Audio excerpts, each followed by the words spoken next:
Assalamualaikum warahmatullahi wabarakatuh. Perkenalkan, nama saya Tiara Nur Ramadhani dari kelas 12.1. Di sini saya akan menjelaskan materi Bahasa Indonesia bab 4 dengan tema kesetaraan untuk mencegah perundungan. Rumah Belajar Indonesia mempersembahkan pada pembahasan bab 4, yaitu berupa teks narasi, yaitu pengertian, ciri-ciri, jenis, teks, struktur, fakta, fiksi, opini, dan asumsi dalam teks narasi, mengidentifikasi perwatakan tokoh cerita, menyampaikan tanggapan, menyimpulkan bacaan dengan bentuk visual. Teks narasi yaitu menurut Kamus Besar Bahasa Indonesia, narasi adalah deskripsi yang menceritakan peristiwa atau kejadian secara detail dan kronologis sesuai dengan urutan waktu. Peristiwa yang disampaikan dapat benar-benar terjadi atau hanya khayalan saja. Narasi bertujuan untuk menghibur dan memberikan wawasan ke pembaca. Narasi terbagi menjadi dua, yaitu fiksi maupun non-fiksi. Narasi fiksi contohnya dongeng dan novel, narasi non-fiksi contohnya biografi. Adapun ciri-ciri teks narasi yaitu A. Menceritakan kehidupan manusia dengan mengikuti logika tertentu. B. Rangkaian peristiwa yang diceritakan dapat berupa kisah nyata, imajinasi, maupun gabungan keduanya. C. Cerita memiliki nilai keindahan, isi, dan penyajian.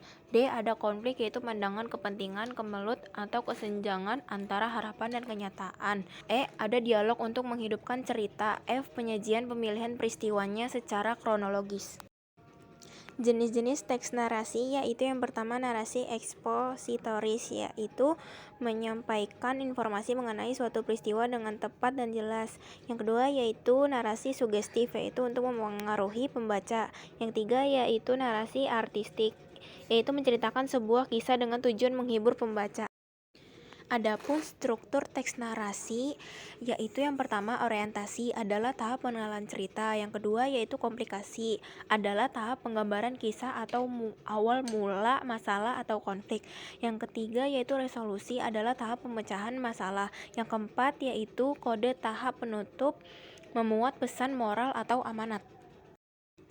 Adapun fakta, fiksi, opini, dan asumsi dalam teks narasi yaitu yang pertama fakta merupakan sesuatu yang benar-benar terjadi dan dapat diindra. Yang kedua yaitu fiksi merupakan pernyataan yang hanya berdasarkan khayalan atau sesuatu yang tidak benar-benar terjadi. Yang ketiga yaitu opini adalah pendapat seseorang. Yang keempat yaitu asumsi adalah dugaan yang diterima sebagai dasar untuk bertindak. Adapun metode perwatakan tokoh yaitu yang pertama metode secara langsung menggunakan nama tokoh, penampilan, dan tuturan pengarang. Yang kedua yaitu metode secara tidak langsung melalui dialog dan tingkah laku. Yang ketiga yaitu metode telaah karakteristik melalui sudut pandang. Yang keempat yaitu melalui telaah arus kesadaran yang menyangkut teknik sinematik. Yang kelima yaitu melalui telaah gaya bahasa. Adapun jenis tokoh fiksi yaitu yang pertama berdasarkan fungsinya ada tokoh protagonis, antagonis, dan tritagonis. Yang kedua yaitu berdasarkan perannya ada tokoh utama, tokoh pembantu, dan tokoh figuran. Yang ketiga yaitu berdasarkan perwatakannya ada tokoh sederhana dan tokoh kompleks. Yang keempat yaitu berdasarkan kemungkinan pencerminan tokoh cerita terhadap sekelompok manusia dari kehidupan nyata. Ada tokoh tipikal dan tokoh netral. Yang kelima yaitu berdasarkan perkembangan perwatakan ada tokoh statis dan tokoh berkembang. Menulis resensi berdasarkan perwatakan tokoh. Resensi novel merupakan timbangan atau bedah novel untuk memperlihatkan kepada pembaca kelebihan dan kekurangan serta pantas tidaknya novel dibaca.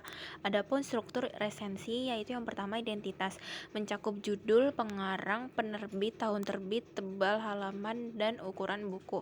Yang kedua yaitu orientasi, berisi tentang latar belakang dan konteks untuk karya yang sedang ditinjau.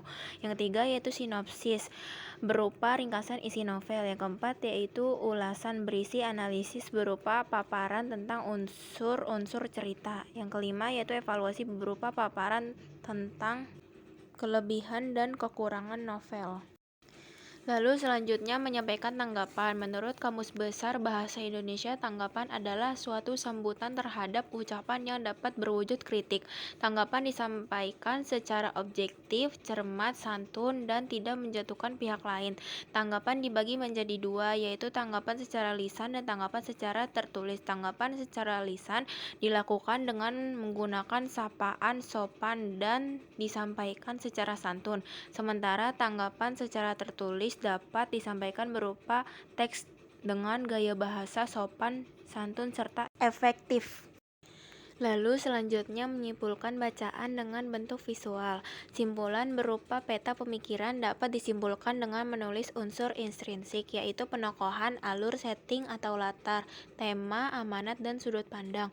Dan unsur ekstrinsik yaitu hubungan novel dengan biografi dan psikologi pengarang, situasi sosial, ekonomi, politik, pendidikan, budaya, dan pemikiran atau filsafat, ideologi, serta nilai-nilai yang berlaku di masyarakat. Simpulan berupa infografis. Infografis merupakan media informasi yang dapat berbentuk teks dengan perpaduan gambar, grafik, ilustrasi, dan tipografi. Infografis merupakan representasi visual informasi, data, atau ilmu pengetahuan secara grafis.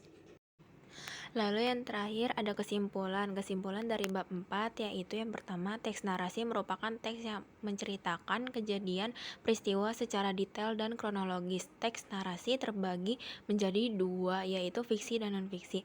Peristiwa dalam teks narasi bisa berbentuk khayalan atau benda-benda terjadi.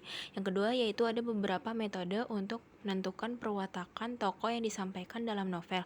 Yang ketiga yaitu ada resensi. Novel merupakan bedah novel yang dilakukan untuk mengupas novel.